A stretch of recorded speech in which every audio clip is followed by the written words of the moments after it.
So a bit of a change of scenery today. Welcome to part 4 of Wreckless, Undangerment, coming to you from the great outdoors. Well, I'm actually in a schoolyard, so not exactly the wild. I'm going to be talking about overcoming a setback, but this could easily apply a lot of these ideas to people who are pure beginners. Part of my reason for part 3 was because I'd had people say to me, oh, I could never do that because I'm not in good enough shape. Then this video is a little bit more addressing people who might say, I could never do that because I'm not a big risk taker. So what I'm wanting to talk about in this video a little bit is about whether or not our perceived risk of something or whether our fears about something match the reality of what that action really brings. So for some of us, we're going to over-evaluate the dangers of something or underestimate our abilities to handle those things, whereas some people might underestimate the dangers or the risks or overestimate their abilities to deal with them.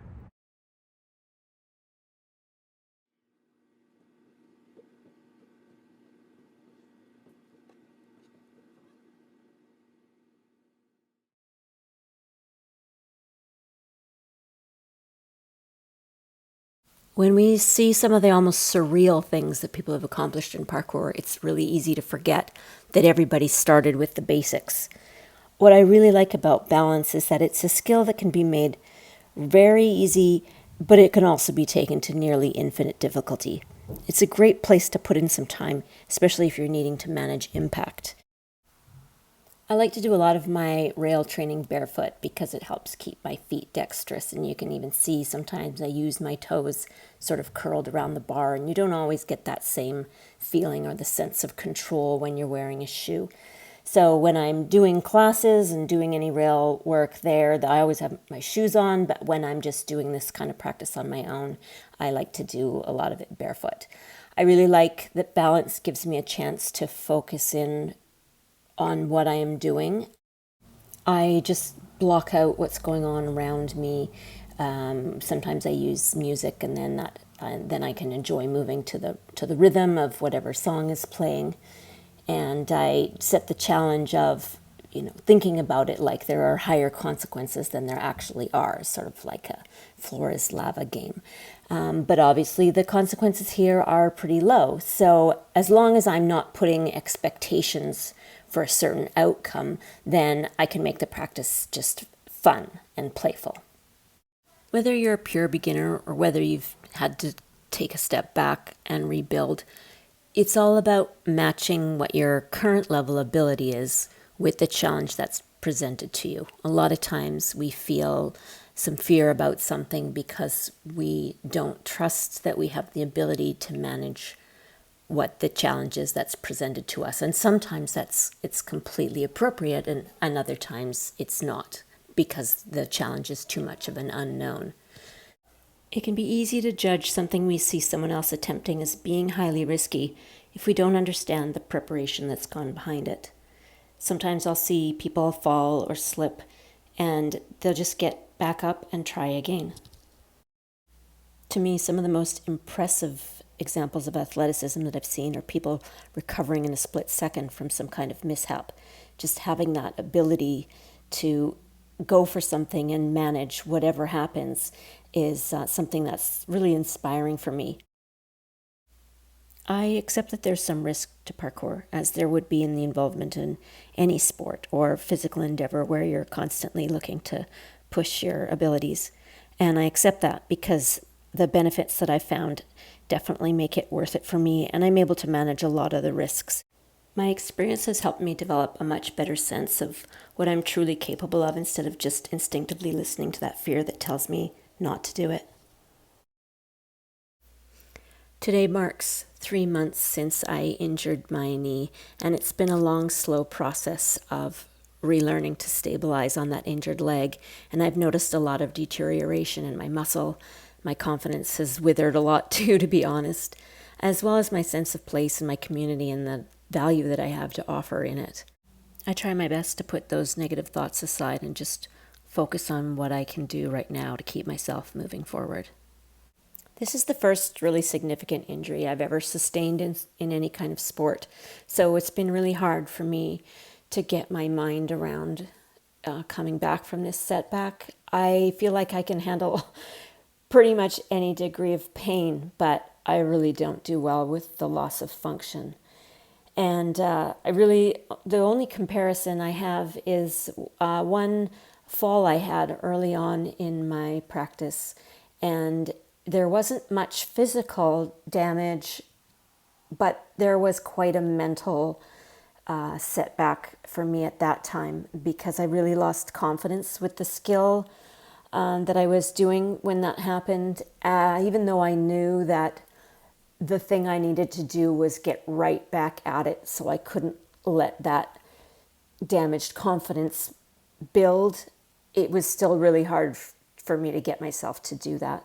Whereas right now, I feel such a strong desire to experience some intensity and to get back to where I was. So I'm hoping that's a good indication that my confidence is going to be there to support whatever my body is physically ready to do as I'm building my strength and reworking on my stability and my ability to generate power. I'm pretty hopeful it's going to come back. This is a video from July of 2020, and so you see I've got the same kind of bar setup but elevated, so that's going to be where I'm headed next, and eventually what I'm hoping to do is return to this outdoor challenge you'll see here, where my hope is to progress it to landing on the rail. Opportunistic schoolyard chalkboard. What I want to talk about is this idea I came across in a book about classic grid idea. Higher or lower competence. And then we have this grid here. What's going to work here? At the bottom here? Bottom, top, top, bottom. I'm short. This here we're looking at confidence.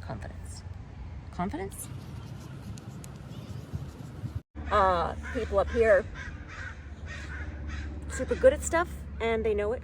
High achievement, strong reputation, and they're aware of their position. Okay, then you have people who also pretty realistic evaluation of themselves. They're not particularly good at something and also have awareness. And this might be in a spot where there's high motivation to improve. I've got some people hanging out over in this area. They're the people that are not particularly competent, but they have high confidence. So these are the people like hugging themselves when they don't have the requisite skills. They think they've got it all figured out, but their reputation doesn't support that. So interesting. I'm sure you all know people like that. And then this spot up here, we have the people who have a large degree of competence, but not confidence. So they're the people who are constantly struggling because they don't think they're good enough, even if everybody else holds them in high esteem. These situations are pretty uncomfortable. Okay, so we have people with unrealistic self-evaluations, possibly could benefit from the recalibration of the evaluation of others, which might be more realistic.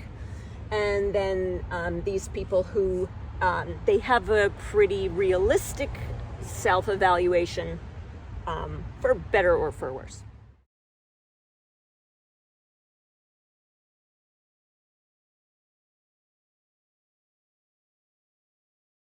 I think people can move between these grids. It's a very fluid thing, and you might find it makes you identify yourself in one category for one area of your life and a different category for a different area of your life. So, just some things to think about there.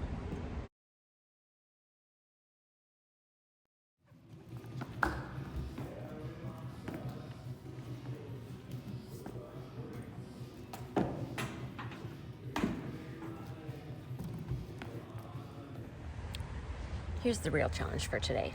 Can I get through everything I want to say without getting interrupted and with this one sad remnant of sidewalk chalk? How can we do this? Okay. Do you like this? Is this working? Well, that's not going to work because I'm way down here.